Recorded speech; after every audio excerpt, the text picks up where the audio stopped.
के कार्यालय में जो पुराने कोर्ट के सामने है में एक श्रद्धांजलि का कार्यक्रम हुआ जिसमें कश्मीर के पहलगाम में हुए उस आतंकवादी हमले में शहीद लोगों को श्रद्धांजलि दी गई। इसमें ज़िला के लगभग सारे ही लोग मौजूद थे जो बड़े लीडर हैं और शहर के भी सारे लीडर मौजूद थे। इसमें जो अगुवाई कर रहे थे वो थे पूर्व विधायक कुणाल सारंगी, जिन्होंने बाद में प्रेस से बात भी करी और उन्होंने अपने वक्तव्य में बताया कि किस तरह से ये सारा कुछ किया गया है और इसमें भारतीय सेना कभी भी इन लोगों को माफ़ नहीं करेगी जिन्होंने ये किया है और उन्हें माकूल जवाब देगी। मगर साथ ही साथ उन्होंने ये सवाल भी उठाए कि जहाँ 10-12 लोग भी अगर कहीं जुटे होते हैं तो वहाँ पुलिस का इंतज़ाम होता है कि कहीं कोई हादसा ना हो जाए। और इनपुट्स के बाद भी भारत सरकार ने या वहाँ के लोकल एडमिनिस्ट्रेशन ने, जो वहाँ की सरकार है, उसने कोई भी ऐसा सिक्योरिटी का इंतज़ाम नहीं किया था उस जगह पर, जो जगह बहुत सेक्लूडेड है और जहाँ 1000 से 2000 के लगभग पर्यटक यानी टूरिस्ट मौजूद थे। उन्होंने कहा कि कहीं ना कहीं ये चूक तो है जिसका खुमियाजा भुगतना पड़ा है। बहरहाल आइए दिखाते हैं आपको क्या बताया कुणाल सारंगी और बाकी जेएमएम के नेताओं ने, जिन्होंने मौन भी रखा और कैंडल के साथ हाथों में लेकर श्रद्धांजलि दी उन शहीदों को जिनकी जान गई उस हादसे में।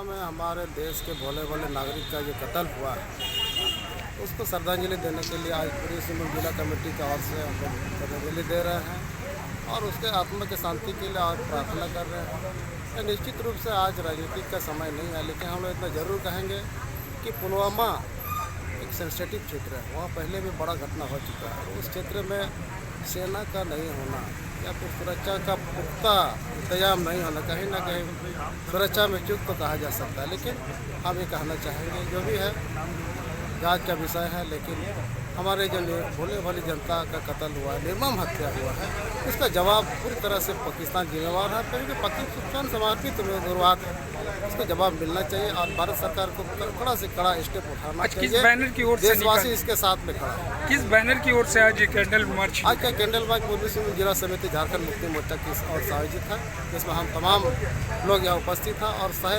दिल से हम लोग आज प्रार्थना कर रहे हैं आत्मा की शांति के लिए। जो क्या नाम हुआ आपका?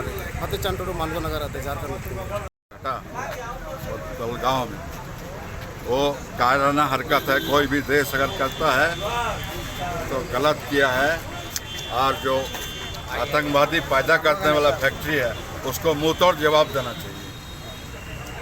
पाकिस्तान को मुंह तोड़ जवाब देना जरूरी है, नहीं तो यहाँ घटना घटते रहेगा। और इतना बड़ा बड़ा बात हम लोग को प्रधानमंत्री अमित शाह बात करते हैं बड़ा बड़ा, इसको कंट्रोल नहीं कर सकता पाकिस्तान। उसको बोला 370 हट जाएगा तो वहाँ पर अमन चैन हो जाएगा, उल्टा क्यों हो रहा है सर? उसका सवाल है हमको जो है ना। और पाकिस्तान के ऊपर में मुँह तोड़ जवाब देने का काम करें। जिन लोगों ने, जिन निर्दोष पर्यटकों ने, भारत के नागरिकों ने जो कहीं ना कहीं कुछ पारिवारिक क्षण बिताने के लिए पहलगाम गए थे, पाकिस्तान समर्थित आतंकवादियों के द्वारा उनकी जो निर्मम हत्या की गई उससे आज पूरा देश शोकाकुल है। इसलिए आज यहाँ पर हम लोगों ने उन दिवंगत आत्माओं को श्रद्धांजलि देने के लिए एक छोटी सी सभा का आयोजन किया, जिसके माध्यम से हम सभी लोगों ने जो परमात्मा के पास चले गए हैं उनकी आत्मा की शांति की प्रार्थना की और जो लोग घायल हुए हैं उनके शीघ्र स्वस्थ होने की भी प्रार्थना की। जहाँ तक इस घटना का सवाल है, ये राजनीतिक बयानबाजी का समय नहीं है। ये किसी धर्म पर हमला नहीं, किसी जाति पर हमला नहीं, ये भारतीयता पर हमला है, हमारे देश पर हमला है।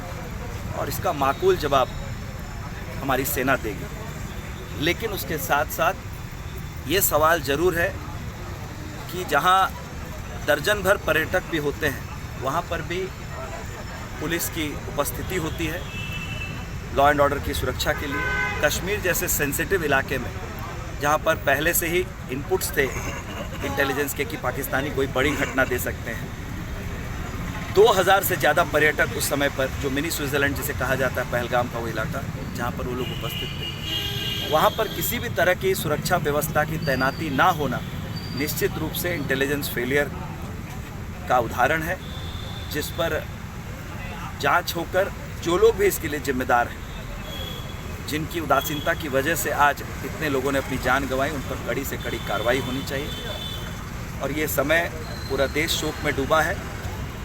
और आप देखिए इसकी टाइमिंग, जो कहा जाता है कि मैक्सिमम इन्फिल्ट्रेशन जब मैक्सिमम डिप्लोमेसी हो रही हो, जब देश के प्रधानमंत्री सऊदी अरेबिया के दौरे पर थे, अमेरिका के उपराष्ट्रपति भारत के दौरे पर थे, ऐसे समय में आतंकवादियों ने इस घटना को अंजाम देने का समय चुना है। तो कहीं ना कहीं बिल्कुल सुनियोजित तरीके से भारत को डिस्टेबलाइज करने के लिए, हमारे देश के मनोबल को तोड़ने के लिए किया गया, जिसका माकूल जवाब हमारी सेना देगी।